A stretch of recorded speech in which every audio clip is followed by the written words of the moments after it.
Bismillahirrahmanirrahim. Assalamualaikum warahmatullahi wabarakatuh. Perkenalkan, nama saya Renaldi Trijoko dari jurusan Bimbingan Penyuluhan Islam, Fakultas Dakwah dan Komunikasi, Universitas Islam Negeri Wali Songo Semarang. Pada kesempatan kali ini, saya ingin sedikit menjelaskan mengenai teknik desensitisasi sistemik, yang mana teknik ini sering digunakan pada konselor untuk mengatasi klien yang sedang mengalami trauma.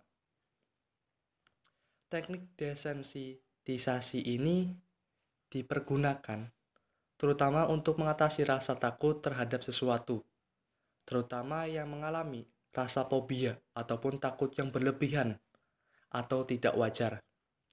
Teknik ini mengandung unsur-unsur untuk mengajar bagaimana seseorang yang dihinggapi rasa takut terhadap sesuatu yang sebetulnya tidak perlu untuk ditakuti, untuk dapat lebih berani menghadapi hal-hal yang ditakuti tadi.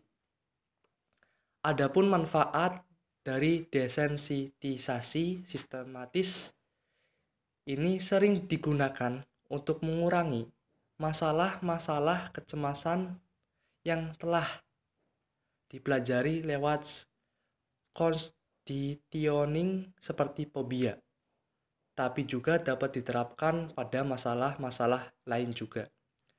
Dengan teknik ini, konseli juga dapat melemahkan atau mengurangi perilaku negatifnya tanpa menghilangkan.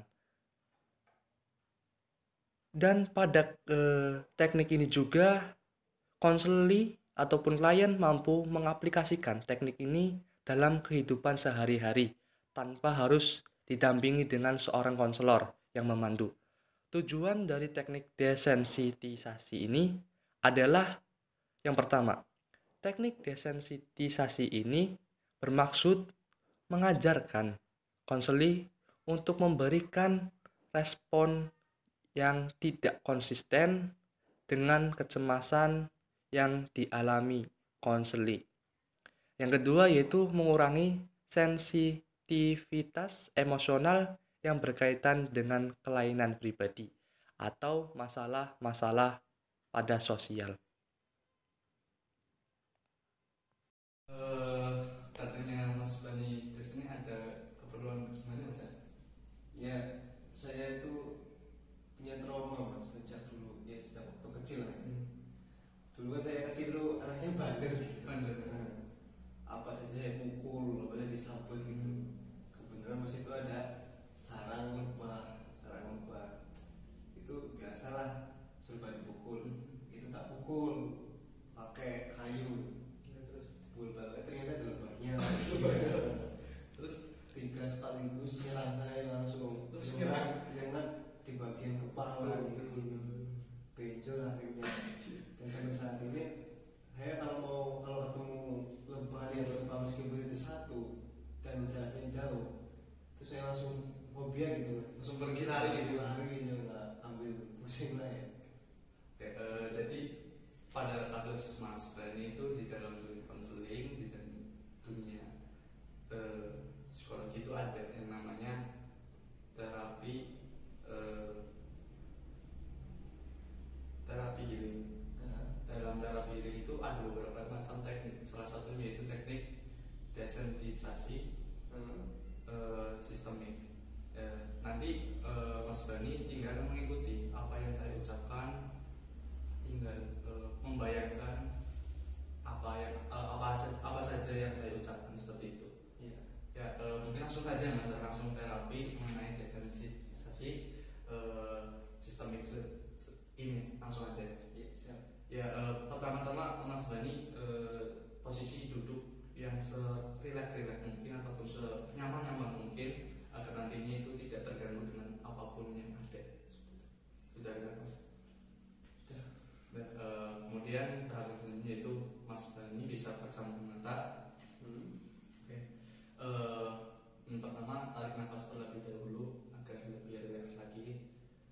Tarik nafas, kemudian tahan, kemudian hembuskan. Napas lagi, tahan, hembuskan. Ya, jadi ada ketika Mas Bani jalan terdapat satu lebah. Lebah tersebut sangat besar. Kemudian lebah itu menghampiri Mas Bani. Dengan rasa takut, Mas Bani langsung pergi ataupun langsung lari dengan sekencang-kencang mungkin. Akan tetapi lebah itu tidak menghampiri apa yang dirasakan oleh Mas Bani, tidak menghampiri Mas Bani, tetapi dia lebih memilih bunga untuk mengambil sari hatinya untuk nanti dijadikan madu. Kemudian Mas Bani pergi lagi ke suatu daerah, di mana di daerah tersebut terdapat suatu petani madu. Coba Mas Bani bayangkan, Mas Bani berjalan di dalam suatu pertanian madu tersebut, terdapat banyak sekali lebah. Kemudian Mas Bani langsung dengan rasa trauma yang Mas Bani miliki, Mas Bani langsung rasa cemas, rasa takut. Coba Mas Bani bayangkan. Kemudian Mas Bani juga langsung pergi ataupun langsung lari dengan sekencang-kencangnya, terbirit-birit dengan melihat lebah yang sangat banyak seperti itu. Akan tetapi Mas Bani, apa yang dipikirkan oleh Mas Bani itu tidak benar ataupun tidak betul.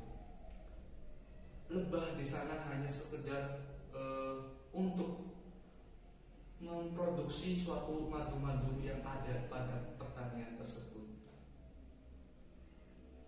Kemudian selanjutnya, coba Mas Bani bayangkan ketika Mas Bani sedang dalam suatu tempat, di rumah, di jalan, ataupun di suatu tempat manapun yang Mas Bani sayangi, yang Mas Bani sukai, ataupun di kamar, ataupun di manapun, terdapat suatu sarang lebah yang Mas Bani trauma saat kecil.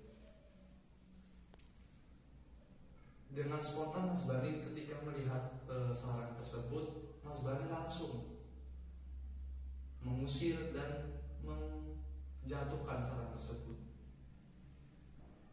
Akan tetapi Mas Bani, kita sebagai ciptaan Allah, sesama makhluk itu, kita harus saling berbagi dengan yang namanya tempat tinggal.